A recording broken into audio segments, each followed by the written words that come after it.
Cripps. Jagger Smith on the edge of the centre square to full forward. Karmas over the back. Landed with Brody Kent. Handball. Francis Evans over his head. Frankie Evans! Oh, it's marked on the goal line. Wade Dirksen has kicked the goal. It is all square at Marvel Stadium. Why did he mark What was he doing? That was risky. I don't know what he did there. It is all square under the roof at Marvel Stadium. Francis Evans went for the goal. Get on now. Dirksen kicked it on the goal line. Here's the scenario. Carlton 12-10-82. Bulldogs 12-10-82. 2:50 remaining in the match. Win, lose, draw. It's all up for grabs. 2:19 on the clock. Heart rates through the roof. Haven't had 2 draws in a round since round 7, 1977. Tension palpable. Pitnet wins it. McGovern can't get a handball away. Another tackle, another ball up. And that's from Bruce Eva on the text. 2 draws in a round. We haven't had it since round 7, 77. Beaver has everything crossed for the Western Bulldogs. Opportunity here for Kent. Couldn't get a clean kick away. Allowed Matt Kennedy a high up and under toward the wing. It comes off hands. Tumbles to the boundary line, and that's where it ends up. It's between wing and half forward for Carlton. 82 apiece, 156 remaining in the match. If I were the Dogs here, I'd just roll the dice a little bit. Get someone forward with the footy. Boundary throwing here, and Shane said, between wing and half forward for Carlton down on the city side. Blues fans making noise. Throwing. Richards went without it. Liberatore got the handball forward. Wiedering there. Little flick up to Richards was good. He's got the football. He's been corralled. He goes back. Handball to Norton. They come back. And ran too far. Free kick. Ran too far in Richards. Free kick. And the reason he did that is he had nothing forward to the footy. He had to try and delay it to get someone forward, and that was the reason he ended up running too far. So free kick to Carlton, back here to Florent. Florent has got it right half back. We take a breath, down to 90 seconds left. Scores are level at 82 apiece. Florent now a kick to the wing on the outer side. Harry Mackay can't take the mark. Jakes is there. Richards got the handball away. A bomb. Fraser half forward. Harry Dean. What a big mark at centre half back for Carlton. 1:11 on the clock. 71 seconds. Do the Blues know a draw is enough? I suspect they do. Akers. McGovern's gone behind the footy, so they've got loose numbers. They've got to use it. Back to Akers. Across half back for the Blues. A draw is enough to secure top 10 for Carlton. Players must know that. The draw is enough. Yeah, of course they would. Akers sends it to the wing. Big pack of players. Big H out in front. Not over to Mark Richards. A handball. Chance for Kennedy. Head over the footy. Tried to knock it clear. Came to Akers of Carlton. Handball to Cripps. Handball to Hewitt. Hewitt a short little ball to the wing. Mark Petnet takes the mark. They should be home, Carlton. Should be enough. It is a draw, but that is all they need to secure top 10. Pitnet sends it down the outer wing. Dogs need a mark. They get it. Selwood, last roll the dice for the Blues. No. Free kick, Carlton. That'll be it. Harry Mackay with the free kick. For the first time in 59 years, two draws in the one round. Siren. Carlton. They are playing finals in season 2026. The top 10 is locked away. The Blues will be playing finals. It is the second draw of the weekend. The Bulldogs 12-10-82. Carlton 12-10-82. Another draw, enough for the Blues to secure a top 10 spot. The first time since round 7, 1977, that we've had two draws in the one weekend. Remarkable. I don't know whether the fans actually know, the Carlton fans. I know the players know. It's like a win for Carlton. It's a draw, but it's a win. 82 apiece it finishes, as you said, Shane. There's no song, but Carlton have locked up that wild card spot. They have, and I reckon they'll be desperate to try and win next week and avoid going over to the Adelaide Oval in that first week. Because as it stands, if they lost next week, Matty, they'd go and play the Crows at the Adelaide Oval. Well, let's go through that final quarter, Richard, because you said, I think, early on that the Doggies looked pretty good. They did. And then Carlton were able to get themselves back into the contest. Yeah, I reckon they just had so much to play for, the Blues, and really that goal that the Dogs got to get in front was that throw. It would have been daylight robbery. It would have been controversial because there was a real throw that gave the Dogs one of those goals. But in the end, they managed that last sort of 3 minutes really well, Carlton. And they've learned a fair bit. They lost those games, as we know, a lot last year and early this year.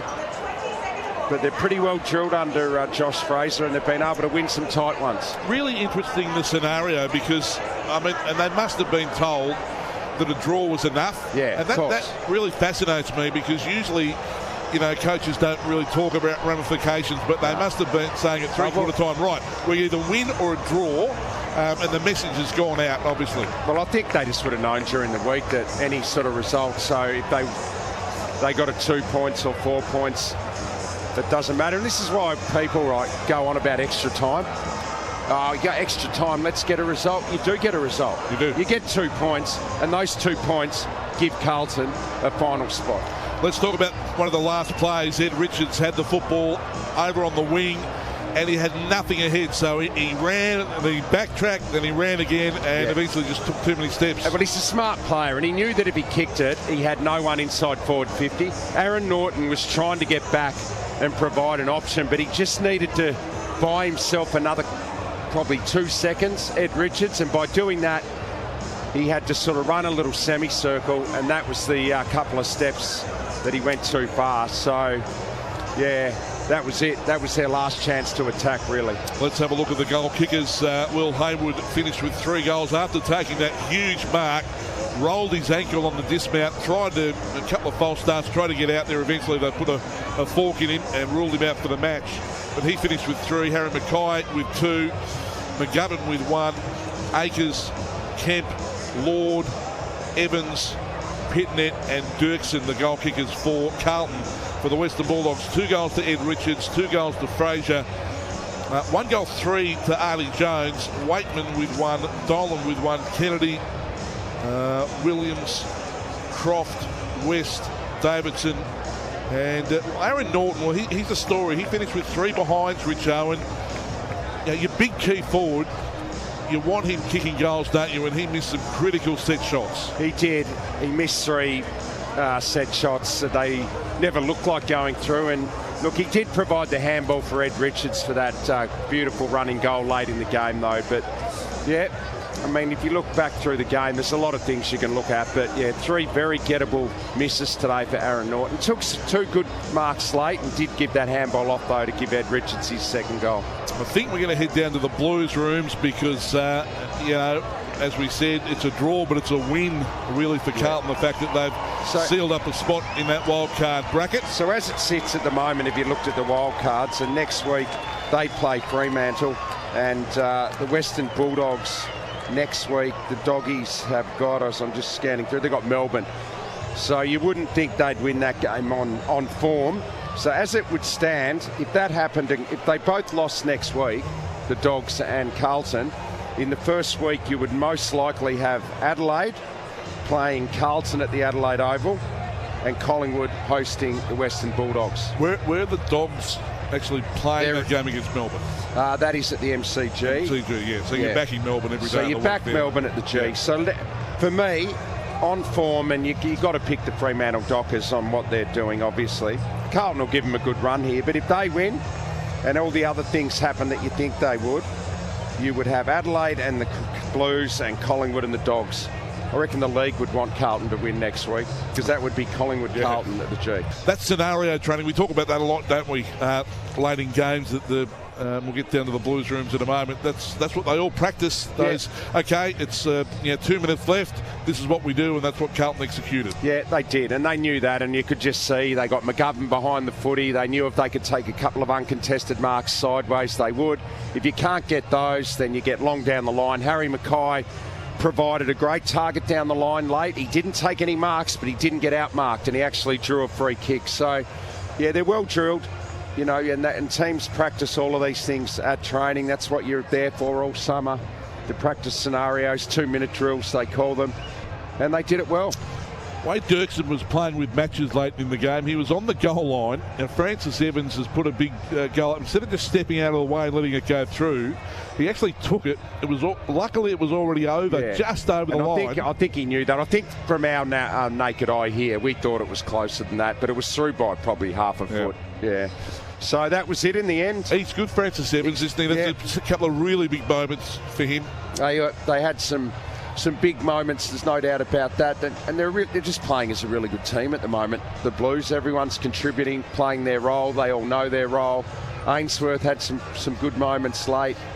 Down back, Harry Dean. Big mark here at centre-half back late in the piece. Just a huge mark by Harry Dean down the line. I love what he's doing. He's just got that. He's got a bit of mongrel in him, Matty. Yeah. You can tell he doesn't like losing. The angry pills, as Shuri said. Every contest he plays it at 100%, does Harry Dean. He had 17 disposals, Harry Dean, and took some really good marks behind the footy. Ben, everybody was looking at you guys at the start of the season, kind of like battlers, and now you've officially made finals. I know it's come from a draw, but how proud are you of the resilience of this group? Oh, it's been up and down year, that's for sure. But super proud of the boys, the way we fought out the back half of the season, and in particular today. Obviously, the Doggies were really impressive in terms of their pressure and contest. And yeah, just happy to get the 2 points. I know you're going to give me just take it week by week, but you've got to celebrate this. You've made finals. Yeah, we just went in for a little meeting there, and it was more so we're in. We were 1-8 earlier in the season, and to get to this point in our season and make some finals or a wildcard game, it's very impressive. Hey, Benny, well done, mate. Just sensational. Matthew Richardson here. Great turnaround and your form, and you really deserve it. You're playing great footy. You're taking the game on. Everyone's loving watching you. What a great way to go into that wild card, giving yourself a test next week here at Marvel against Fremantle. So after that game, you're going to know what sort of shape you're in heading into a wild card game. It's probably a good thing you're getting the Dockers next week. Yeah, bloody oath, Richard. I think, Freo are obviously the top team in the competition for a reason, so it'll be good to go into next week and practice what we want to go through in terms of our wildcard game, I guess, in a couple of weeks, and no better opponent to do it against than the most informed team in the competition. And these guys, just looking at your back line, I could not wrap up Harry Dean any more than what we are, mate. He's a star, but what I love about him, Benny, how competitive is this guy? He doesn't want to lose anything. He celebrates every little tackle and spoil. He's a passionate guy, and you must be loving playing with him. Oh yeah, he is unbelievable. I reckon he's one of the best first-year players I've ever seen. Just the consistency of work that he's put in over the season. Anyone would have thought that he's played 150, 200 games. And you're right, just those contests that he brings, and not to mention Taylor Byrne as well. I think some of the work that he did tonight and obviously throughout the season has been phenomenal. So those two boys, playing like 150, 200 games. And what about that last, it was probably the last 3 minutes, not the last 2 minutes, but just to be able to get practicing on what you got to do late in the game. I thought you managed that beautifully. You got a few numbers behind the footy, McGovern, and if you could take an uncontested mark, you did. If not, you got it long down the line where Harry was there. He didn't get out marked. He actually drew a free kick. So it's good to get those opportunities in that situation, just to know that you can do it, stand up in big games. Yeah, absolutely. I think it's something that we practice every week, going through our structures in late in game, and it's obviously paid off today. I actually didn't know what was going on until about a minute and a half to go, and then Weeders is yelling out from full back what the go is. So I think I was trying to do the maths for about a minute and a half there. So just pleasing result, mate. I was going to ask that. So we knew up here that the draw was enough to get into wildcard. So nothing was said at three-quarter time. That was the message that came out for the bench really late, was it? Yeah, I don't think there was even a message. They sort of just whacked up a sign, and I was still pretty uncertain, to be honest, but looking around, obviously Deanie took that mark and went back pretty conservatively, so that sort of gave the indication that we're all clear, and just happy with the result. What about Frankie Evans' goal on the goal line? From our naked eye up here, we're thinking, what's Wade Dirksen doing, marking it right on the line? It ended up being half a foot through, but for a minute there I thought he was going to stuff that up. So it was Frankie's goal? Mate, it was half a foot through, it would have been. It was given to Frankie Evans. Well, I said to Frankie, I was like, you got to make sure of those ones, particularly if it bounces back and all of a sudden she's live ball again. But Frankie's happy with a goal assist or a goal, I think. And Ben, Josh Fraser officially put his hat into the ring during the week. We're happy to see that. Yeah, for sure. He's been phenomenal all year, ever since he took over. Done a fantastic job at simplifying a lot of things for us, and just backing ourselves in, playing to our strengths, and so stoked for him. Obviously gone through a rough patch for himself over the last couple of weeks, but couldn't ask for a better leader over the back half of the season. And Benny seems to just have obviously you need to have a good connection with your coach. I mean, man management, it's such a big part of it. And from afar, it appears that he has that real connection with the group. Yeah, it's something that he preaches week in, week out. Connection, celebration throughout the week, and then on game day. I think that's something that we've lived up to throughout our games through the back half of the season, and the results are showing for it. Ben, well done, mate. You're officially into that wildcard bracket. Bit of a nail-biting finish, but we congratulate you for that achievement. Thank you very much for having a chat. Thanks, guys. Appreciate it.